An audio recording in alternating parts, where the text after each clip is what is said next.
Driven podcast, where we are creating an empowering and supportive community for women navigating the journey of breast cancer. My name is Lindley Harris. And I'm Amy Smith, your fellow survivors and thrivers. Whether you are currently facing a diagnosis, undergoing treatment, or adjusting to life after cancer, this podcast is for you. Our mission is to provide raw, unfiltered insights and practical information to help you through every step of your cancer journey. We want you to know that you are not alone. We will journey together and we will heal together.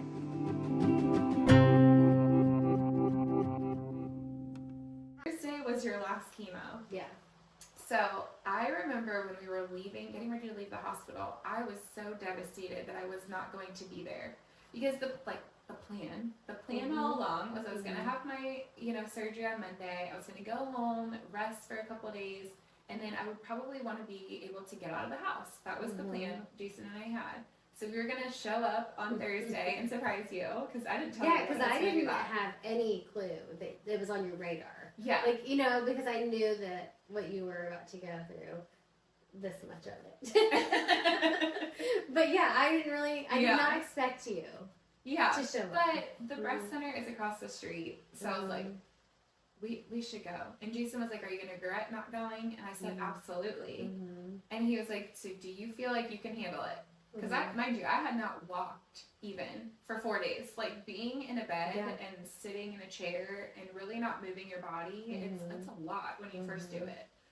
So we go to leave and they take you out to the car in a wheelchair, so I don't even have to walk out of the room. Like they just wheel you right out. But we get in the car and he was like, do you think you can do it? And I was like, I think I can do it. I think it'll be good. Regardless of what happens, I think I can do it. So we get out of the car, we're walking into the breast center, and Jason is holding me, and we're in the elevator. The elevator is, I think, what did it. Right. Especially with the vertigo that you had. Yes. Right? I feel like it probably triggered. Yeah, it totally did. And I felt super, super shaky at that point. And then I was like, okay, I don't want to have to ask anybody for a wheelchair. Like, I'm going to be okay. I'll figure this out. So I just had him hold me. We walked into your room, which thank God in the breast center, it was like right around the corner. It was not far. I was so happy. All I remember is that it was a corner room because that was like the VIP of my last Yeah, because you had the windows, you could see everything. Yeah. But I didn't realize that it was close for you. It was close. That's good. I was so thankful because then I walk in there and you were like, oh my gosh, you're here. I just remember like scooting down on my bed so you could come sit with me. Yeah. Oh yeah, because I really needed to sit down. But the story of your mom, like seeing me all blue, which you can see in the pictures that we'll share. Yes. Yeah. I just remember you said that she like left the room because she was so worried. There were so many people in my room to begin with. Yeah. My cousin was a nurse at the breast center, so she had like gone in and decorated the room before, and that's why I like the good room. Then all of the nurses are in and out, and then our husband. Yeah. And my mom said she just kind of like walked out down the hallway, and I think she got Carrie. Yeah. I'll just say her name. Yeah. Sure. And she whispered to her, and she said, "I'm really concerned. Lindley just had her bilateral mastectomy." And she's in there and she's really pale and her neck is like blue. I think she's having like bad circulation or something. Yes. She was so concerned. Yeah. And that's when I just remember Carrie walking in and she was like, because she didn't know I was there at that point. Right. So she walks in and she looks at me and I remember she turned around and said something to your mom, but I didn't know what they were talking about. I didn't either, but now I know. Now we know. She was like, no, she's fine. She's good. It's just in the surgery. But yeah, she was really concerned. I think I was there for like maybe 30 minutes, and then I was like starting to just not feel so great. Like just my stomach was upset. I just didn't. Oh yeah, I'm sure it's hard to eat after anesthesia. It is. You didn't get the water intake that you're even like used to. I mean, there's so many factors, Can you talk a little bit about your eyebrows on the way over? Oh, yes. Because there's that detail. Yes.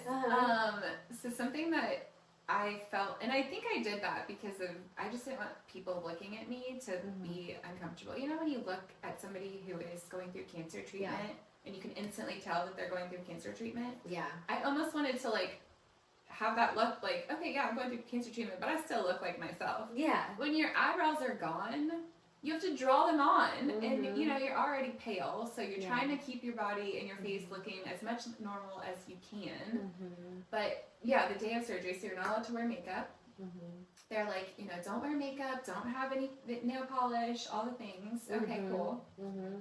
I drew my eyebrows on.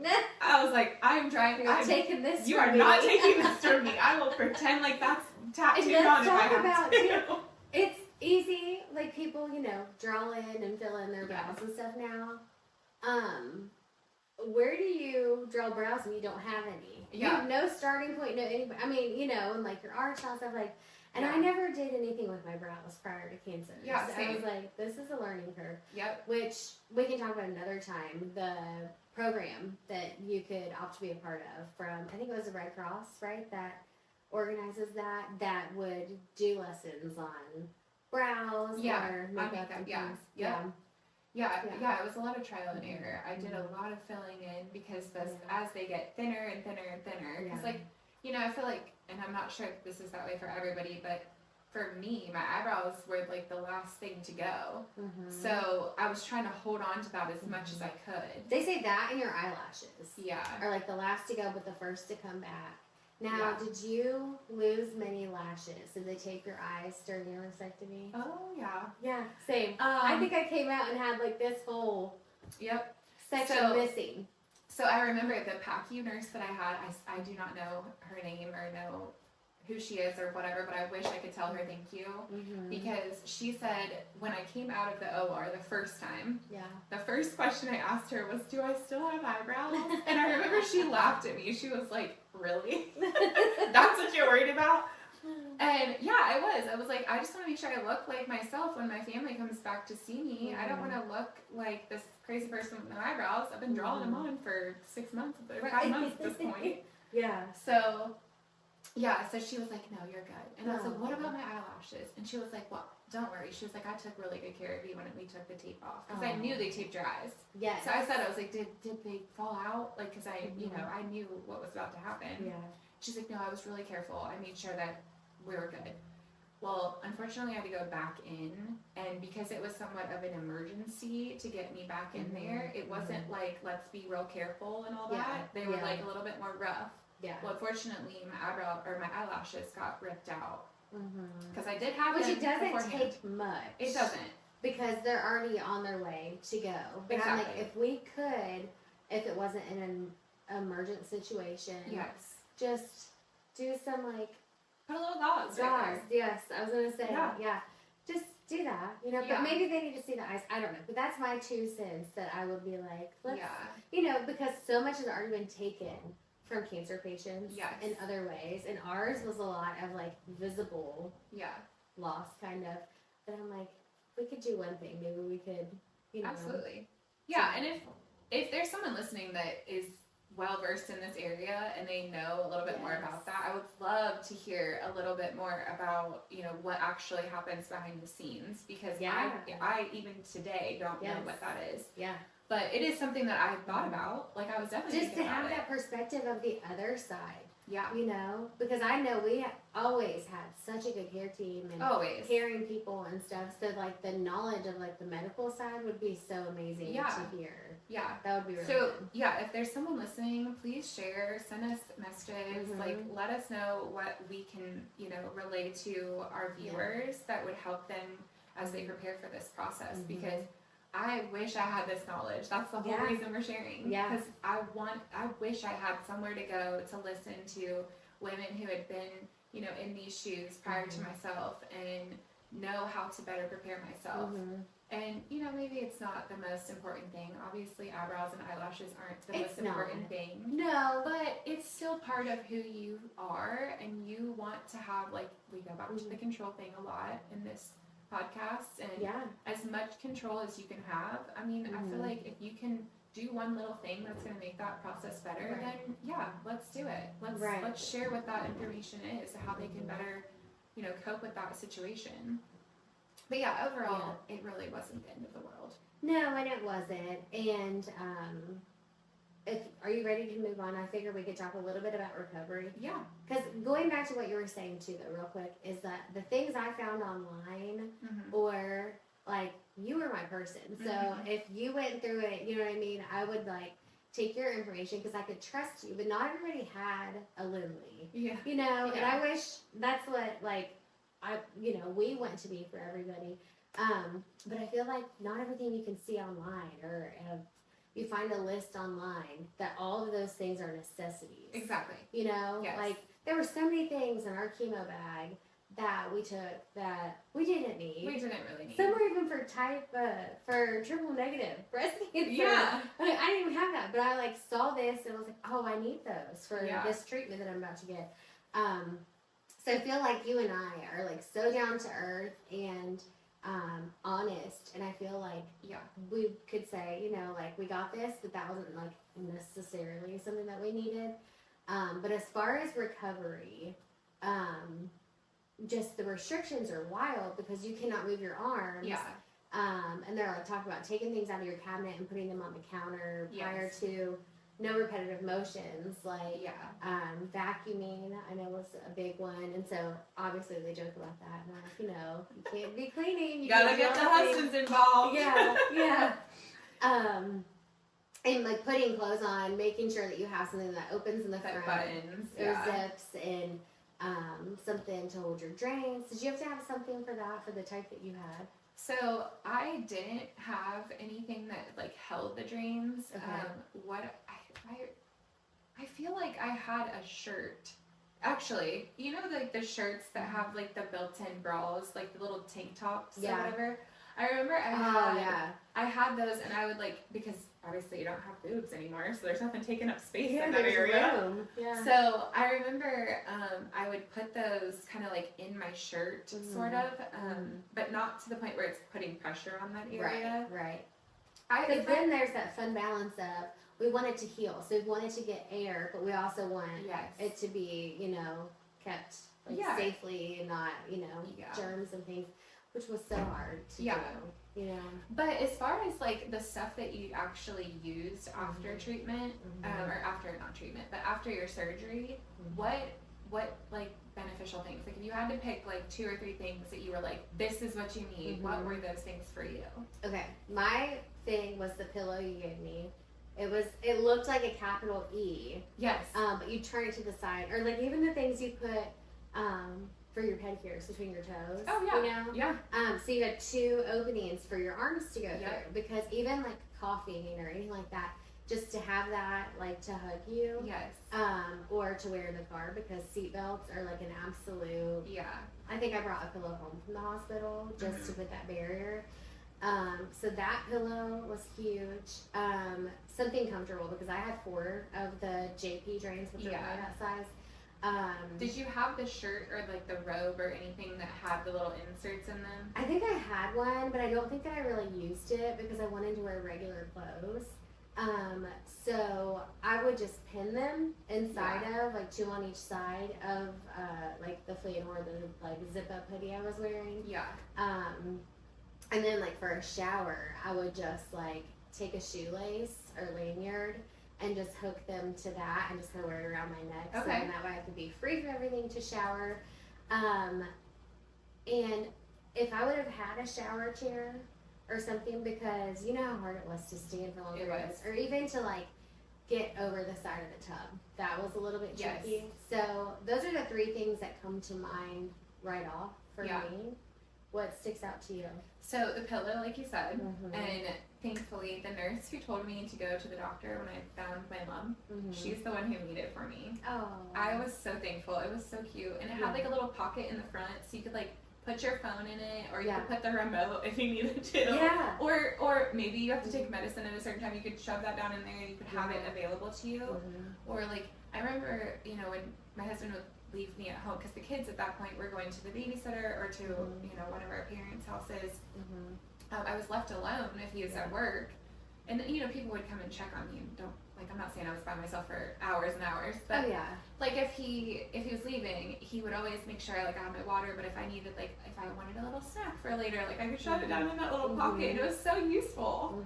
I remember that was great. And then also, because something else I want to bring up with the pillow is, so if it's like this, the pillow, when you put your arm over it, it's also like causing you to like stretch your arms over that a little bit instead of being so rigid right next to you, because this is where you want to be, but over time you need to figure out how to get your elbows away from your body. Are you talking about like jelly bean shaped ones? No, I'm talking Did you about, give me those ones too? so those ones, yeah. Okay. So those were great, but the pillow that like was in front of you, and then it had the two armholes, it had little cushions.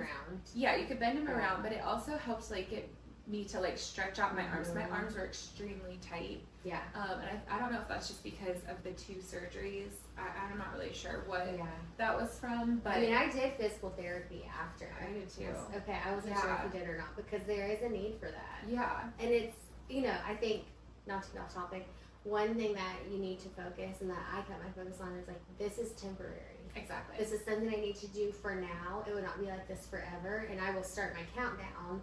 Especially with chemo, I know that's what we did. We're like, okay, this many more to go. Yeah. This many more to go. We are almost there. On to the next obstacle. We will count down from there too. You know. So, yeah. But I think the pillow was really helpful in several different ways. And then my mom also got me a seatbelt cover, which I used for probably like 2 months, just because I did not like the pressure against my chest. And that's a topic that I would like to talk about in the reconstruction discussion. Was it like a pillow like this size that Velcroed to your seatbelt? Yeah, it was pretty big. It went from like the top to the bottom. And I actually, if somebody's getting a port, that can be really helpful. The seatbelt in the car, I wasn't driving that much. Yeah. But it was always on the passenger side because my port was on the left, so it never really like bugged the port. That's true too. Sense. Yeah. But those 2 things, and then honestly, I'm sitting here like thinking. My port was here. Mine would have been bothersome with the seatbelt. Yeah. But also, I was at the cancer center last week, and they still have the table of donations, and someone is still making the small pillows for like the seatbelt port. Yeah, that's what I did with mine. I put it in the basket for somebody to use, because I was like, you know what, I'm done with this. Somebody else needs it. Like, please. I was mad when COVID took that away. So like, this is a need still, and I had things that I wanted to donate because it took me time to go through. So. Yeah. Okay, so you have both of your pillows. Yeah, both of the pillows.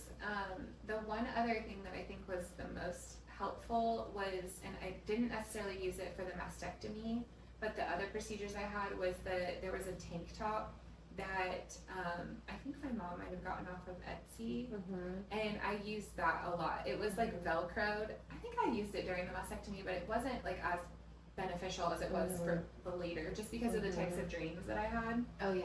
So that way you're not taking something off over your head. Yes. Yeah. Yeah. That is good. Yeah, I think having something that zips, or even Velcros or whatever, it was really nice. Yeah.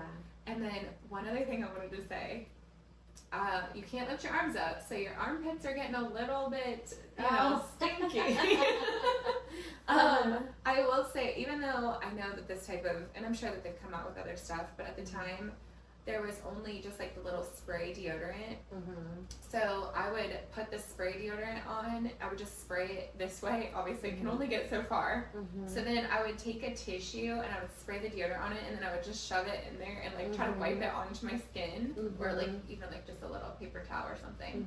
That helped a ton, because it gets irritated when your skin is constantly together like that, and you can't lift your arm. Like, get the spray deodorant. Hopefully they have some that doesn't have aluminum at this point. I don't know if they do, but I know, just not I look at that now more do. than I ever have, but especially because of my tonsil lymph nodes and with my daughter. Yes. You know, I'm like, let's start this early. Yes. You know, because she does use that. But there was a time, and I don't remember if it was during chemo or after my mastectomy.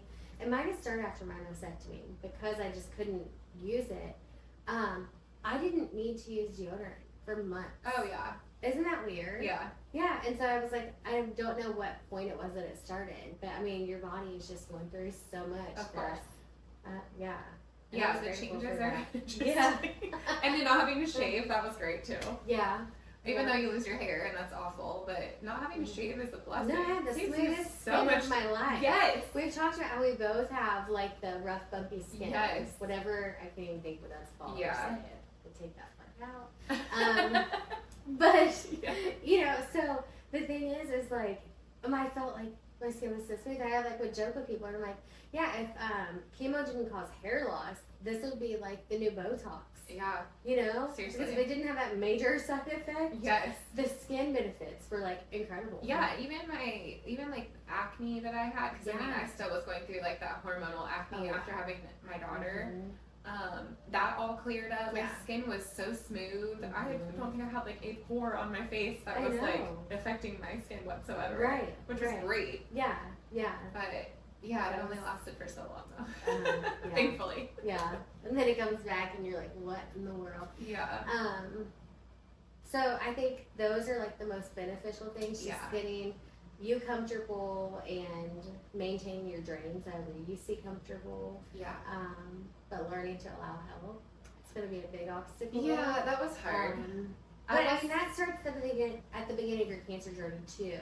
Yeah. But then you get to the point where like physically you're not allowed to do stuff and that's hard. Yeah.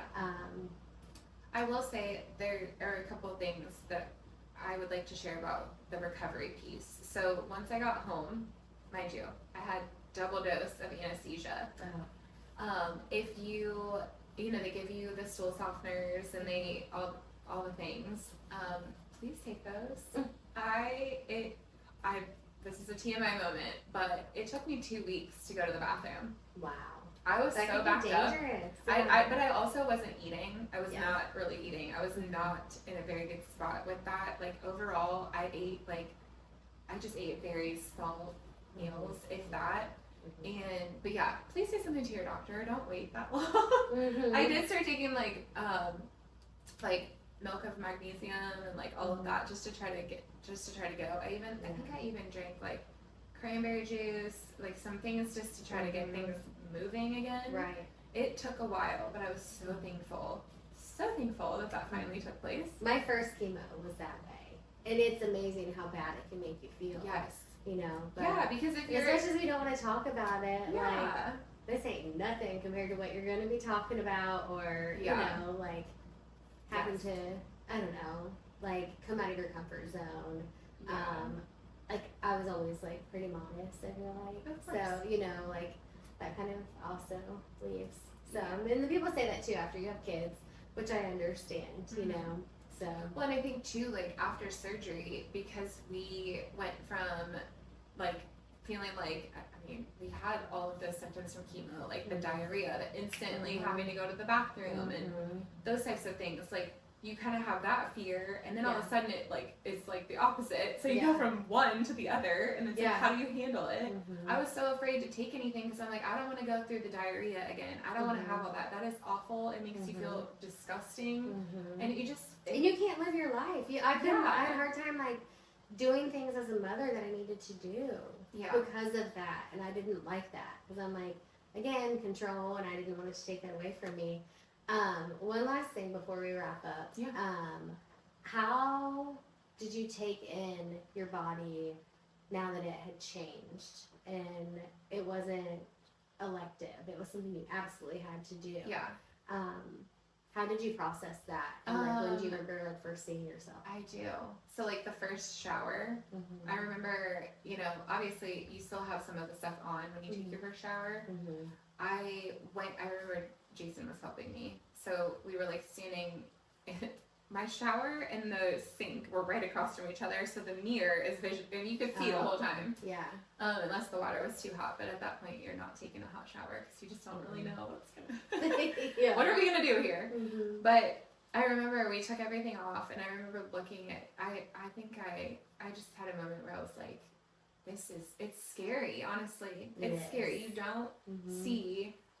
The reflection in the mirror is not what you used to be. So it's now different, and it's like very emotional. And how do you handle what that looks like, especially being that, you know, this is a place of your body that you share with the person that you are intimate with, right? You only share that with them, whether, you know, or when you breastfeed, and that's a whole scenario, but. And that takes something away from, like, you as a mother, too, you know, like, so that's a hard reality, but it is true. I mean, it's part of ourselves, and we identify with it, whether everyone in the world sees it or not. Yeah, no, I agree, you know? Yeah, it made me feel like a woman, like that makes me feel very womanly, and now I don't have that. Now I will say what it looked like prior to the surgery and what it looked like when, you know, I had my daughter or my kids or even before having kids didn't look the same. No. I was very unhappy with the way it looked. It was not shaped the same. It didn't look at the same direction. It was all a mess. Right. So in a sense, I was happy to like not have that, but at the same time, it's like, what do I wear to feel comfortable, to feel like a woman again? And there was a period of time in your healing, but they're like, please don't put anything directly on there, and you know, take your bandages off, but don't have form-fitting things. And so it's like, how am I supposed to get out of the house with, you know, like this, I don't know, new identity or new look, and it wasn't ideal. And like for you, I think we had talked about this prior, that you kind of you expected the numbness. Did you expect that? Because you had a C-section with your daughter, correct? Right. Okay. So I didn't have a C-section with either of my kids, so I had no warning to the fact that this was going to be numb. Now, I'm thankful that it's numb because there's not, you know, there's no pain associated. There's a lot less pain to a mastectomy than maybe meets the eye. Like, you might think that it's going to be this awful, painful thing. And initially it was for me, but that's because of my complications. The fact that they had to go in twice just amplified that. And I think it's because when they went in, you know, they're having to clean it all out. I'm sure that that's aggressive on my body underneath where my breast was. Yeah. So it wasn't necessarily that I was having pain on the outside or on the surface. It was like internal pain. So it was like, that was the part that was a little bit frustrating to me. Right.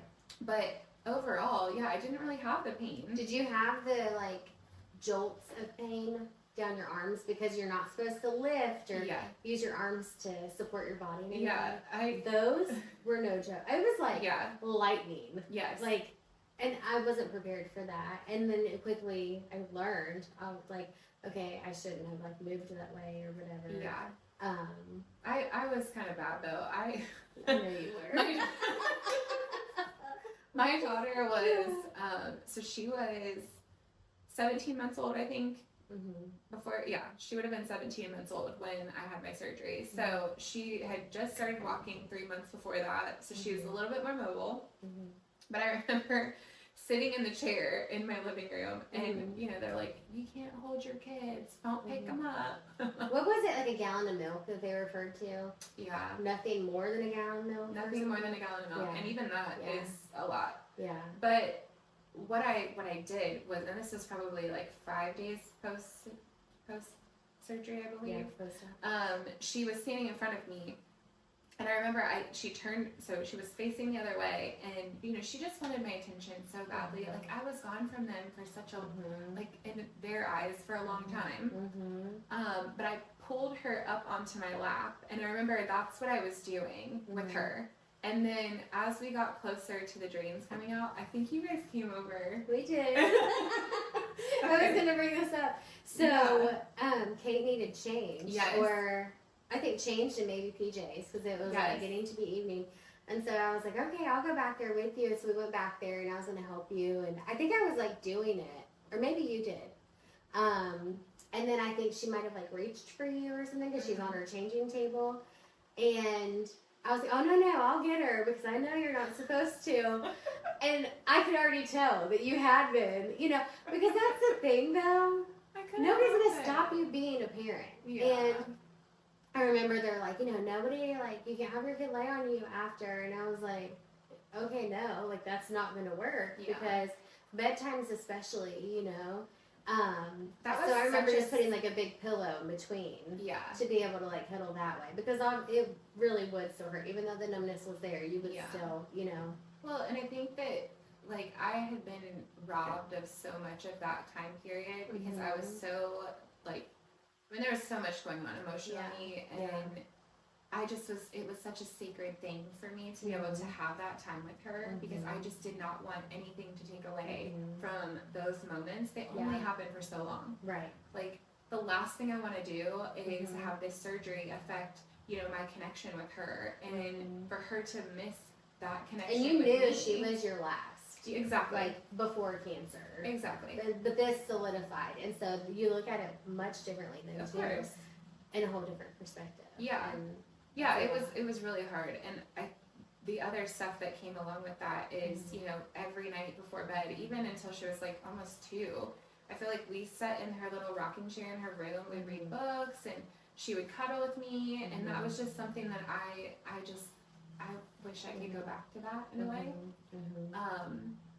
But you know, that's also where I realized how uncomfortable I was with what was happening here when I didn't have, you know, breasts. I didn't have any place for her to lay her head except for directly on what was happening here. So for months I had to put a blanket in between her and I because I was just so uncomfortable with the pressure. Same. So did you, and this is something I wanted to also hit on, was, you know, when you take out the buffer, this is how I describe it. Women have a buffer. We have this, you know, this breast that protects our chest wall. We don't feel the ribs underneath here. We don't feel the thinner muscle that's under there. We don't feel any of that. We have this buffer, right? Like this is what's to protect our chest. And even men have that too. They have that thicker muscle that we don't as women have. Right. And, you know, they don't feel like they, you know, can touch each rib and whatnot. Well, at that point, I felt every single rib and I could see them, and it was extremely uncomfortable because I felt like someone was like gonna touch my heart or my lungs. I'm like, I don't like this. Oh, I know. So, I did not like that either. And then do you remember me texting you because how much colder drinks would go down? Yes. That was bizarre. I mean, That was that so happens weird. time to time, but I think it's because we didn't have that buffer. Yes. Like you said, that's a good way to put it. Drinks would just go down so much colder, and you just feel it more, and it's just weird. Yeah, it was very weird. Yeah. But I didn't like pressure being put on there at all. At all. Yeah. Which that is part of the reason why I was so excited about getting the reconstruction done, because I was like, I have to do something about this. This is not, I am not comfortable in my own skin, not because of the way it looks, but because of the way it feels. And you know, when you make that decision, that's a big decision, but it's also what is best for you and how are you going to be the most comfortable with you, not what is everybody else going to want to see. Like, that's not what it's about. No, and that's why, my whole thing was like, I don't care about looking good naked. I just want to feel comfortable in my body every day, you know, and make my choice. Did you have your spacers placed during your mastectomy? No.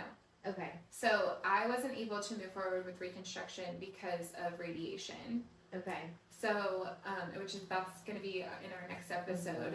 Just because at this into point that. in the plan, it was delayed reconstruction because of radiation. Yes. Okay. So they want to do radiation first before you put anything in there. They want to make sure they get everything they need to get within radiation before they move forward with the next step. Yeah. Now I know some people can do the spacers at the time of implant or the time of mastectomy, but in my case, that was I didn't even want to do that. I wasn't even really ready for that at that point. I was just like, please get whatever is in this body that needs to come out. Amen. Yeah, like get it out. Yes. I just want to get it out so I There's can feel nothing worse better. than your mind knowing that it's there. Like Yeah. I just cannot describe that thought and feeling. Yeah.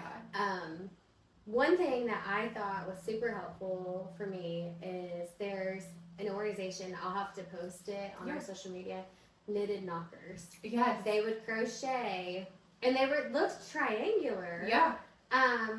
Just crocheted pillows that you could just sit in the bras that you already had or whatever. But I couldn't wear them until I was healed or whatever. But it was nice because one, they were lightweight. Two, you could just put them in there. It did get warm, and it was like coming on summer when I would use them. But it was like the nice thing, and they would do it for like a donation if you wanted to donate. Yeah. It was like the nicest thing ever. Yeah. But that helped me feel more like a woman and myself, and Absolutely. that cancer wasn't like, you know, making me an example of cancer anymore. Kind of thing, you know. Granted, I was still bald. Yeah, there's that. Eyebrows and the lashes weren't quite there yet, but it helped, you know, Yeah. and I was grateful for that because even after surgery, I just felt like it wasn't just these 2 scars, you know, like where they took lymph nodes and things, like it's ugly, and it's a lot. you know, and it's okay because like it was for myself, you know, like it wasn't like I needed to look good for, you know, I mean, you just want to feel like yourself. Yeah, but it wasn't a pretty situation by any means, and I was like, also this is temporary, you know, so this will be good because then radiation will have direct, you know, access to what it needs to radiate and all that stuff. So but just going back, just giving myself more grace in those moments, I think would have done a lot. And but you know, I think you just do the best you can, right? You do. Like you just do the best you can in that scenario, and whatever is best for you. Yeah. That's what you need to do. And yes, everyone's gonna have their opinion and tell you, oh, you can do it. Like, you know, my sister's cousin did this, blah blah blah. Like whatever. Like it's just like, you know how it goes. It's like, I get that someone else did X, Y, and Z, and maybe they wouldn't have done what I did, and that's fine. But everyone's journey is different, and respecting their decision for what it is the most important thing. Support that person who is going through it in whatever decision they make, because they know their body the best. They know what's best for them, and you know, at the end of the day, that's all that they can do. They're just doing the best they can. They are. So, and people also, I think, have the intentions of trying to be like the best support that they can. But understanding that this is not a free boob job. No. My God. Very much like, you know. No. Yeah. It's too long and hard of a road for it to be anything really positive like that. But and I do remember when I first realized I could do the breast implants. I always was going to be doing that. I was never going to do it, which you had a different type of reconstruction, so and we'll get into that, but I never was going to go down that path. I always knew it was going to be the spacers to implants because I just felt that was the most comfortable for me. Right. But it is funny how people look at you. They're like, oh, you're getting implants. And I'm like, yeah, you're getting a boob job. Like, that's, no, it's not. No. It's actually, like, quite the process, and it's not, you know, I feel like it's not this glamorous thing that people make it out to be. No, it's not like 6 to 8 months of hell before you have a surgery. Seriously. You know, it's not any of those things at all. So, yeah, but we'll talk about reconstruction, and then I think next step is just the conversation about radiation and how that all went for each of us, because which I cannot wait to hear more about what that was all like for you, because I feel like your journey was so different than mine, obviously, and just to get a better understanding. And I'm grateful for that we can both share our journeys with all of this just to help somebody else. You know? Yeah, because as different as they are, you know, the beauty of it is that your experience, because I've invested so much in understanding your experience, and as you have mine, we're better able to support other women who are going through it. And at the end of the day, that's the best, you know, that's the goal. Yeah, and this is why we do what we do. And we may never understand why we got cancer. No. But what we do know is going forward, we can help as many people as we can, and that this platform and all of our other platforms, you know, can be put in front of someone who could benefit from it. Yeah, just because, you know, at the end of the day, we just want them to know that, like, we are here to support you, and as dark as those moments may feel, there's someone in your corner. So, yeah, we just hope that people follow along, and we can continue on this road here. Journey together and heal together. It's the truest statement there is, and absolutely, it's the key. So, Well, thank you for joining for this episode. We hope you enjoyed it, and we look forward to talking about radiation in the next one. Yeah, can't wait.